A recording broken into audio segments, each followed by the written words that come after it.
second violins. This is your performance practice video for Jupiter. I'd like to discuss just a couple of things while I am caring for my extremely needy cat. Okay. So, be aware that at measure 16, you guys take the lead. The first violins drop out, and so you guys are continuing the melody there. So make sure that you're comfortable with it and you're confident and you are steady, because some of the second violins like to rush a little bit. And this piece is not going to be as pretty as it can be if you just play it super fast. So be aware of when you take the lead, when you have the melody. You have the melody again at 28. You're actually doing a harmonization of the melody at 12.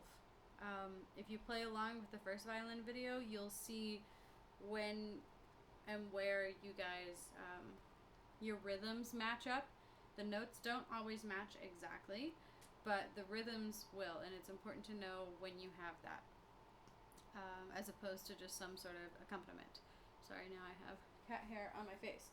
So, I'm going to play through this without a metronome because it would just cause problems switching from 4/4 to 3/4 on the metronome doohickey, and fermatos and retards can't happen if I'm using a metronome.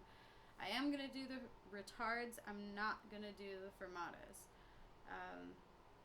There was a retard in measure 6, and there is a retard in 71. And speaking of 71 and 70, you guys are the only ones moving there. The entire rest of the orchestra just has 2 dotted half notes, and they are the same note. So like, there's literally nothing at all happening in those 2 bars except you. So make sure you're comfortable with these notes. Make sure that you don't rush them. In fact, in 71, you got to look up at Carney because you're going to slow down. So making sure that you are comfortable enough with these notes to look up at her, or ideally you have your music positioned in such a way that you just have to move your eyes from your music up to her, and see what she wants to do as far as slowing down there. I invite you, even challenge you to push yourself a little here and go to the next level with your practicing and with your preparation, I guess, of your part, by paying attention to my bow usage, or just all aspects of my bow when I play this for you. How much I'm using, where I am in the bow, are 2 things that dictate how an ensemble is, how it runs, how it functions. We have section leaders that dictate how we use our bows. If you look up videos of professional orchestras, you'll see that everybody is in the exact same part of the bow. We're using the exact same amount of bow for every note as our section leader. So I'd like to start building some good habits for you guys and trying to get everybody to play as an actual, like, good level ensemble, where you can play with each other and you kind of hear when somebody's slowing down and you kind of go with them. Those are good ensemble traits, but some next level ensembleship is actually everybody matching how their bow is being used. So watch this video first, take note of where I am in the bow at any given time.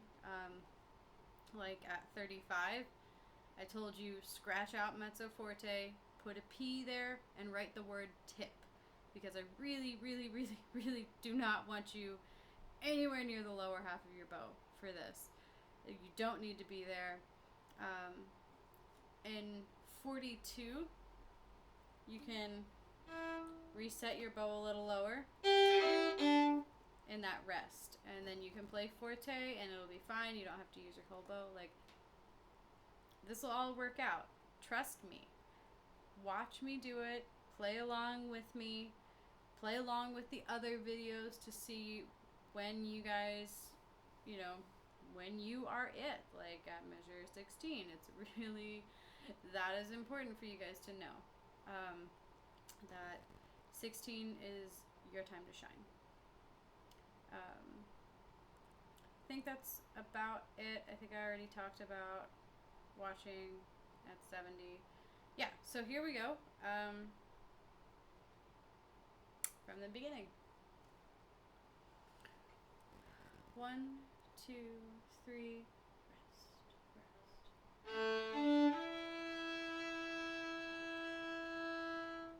Rest. 1, 2, 3, 4, 1, 2, 3.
Mishap at 42, 41, 42.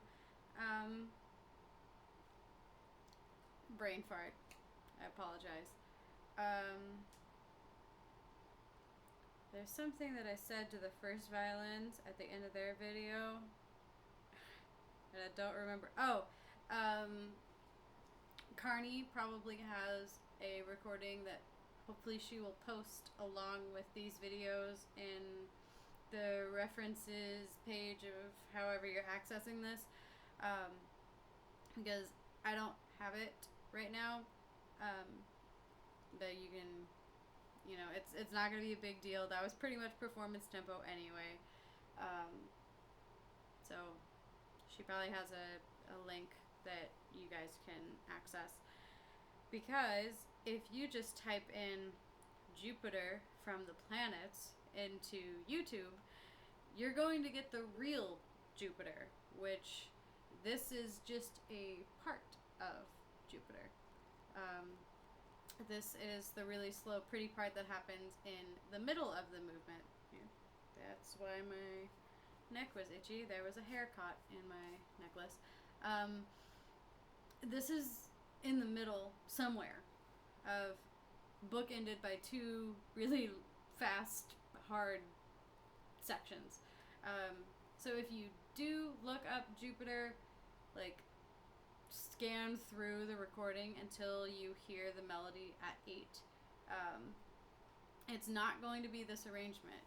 The full orchestra with winds, brass, and percussion is going to be slightly different than this, but I encourage you to go look it up anyway. You're just going to have to skim through all of the really hard, intimidating stuff, but it is the same piece. Maybe even if you listen to a little bit of the beginning and how crazy it is at the beginning, you'll understand how important it is for this section to be really slow and relaxed and just not pushing ahead at all. Because you've got time you've had a whole section of really fast, really hard stuff, and then you go back to that really fast, really hard stuff after you play the really pretty slow stuff. So it's got to be, almost black and white. They're two very different things that are part of the same movement. So, anyway, I'm going to move on to the third violin video now. I really do hope that that you can play along with the other videos, that you take time to see how your parts fit together.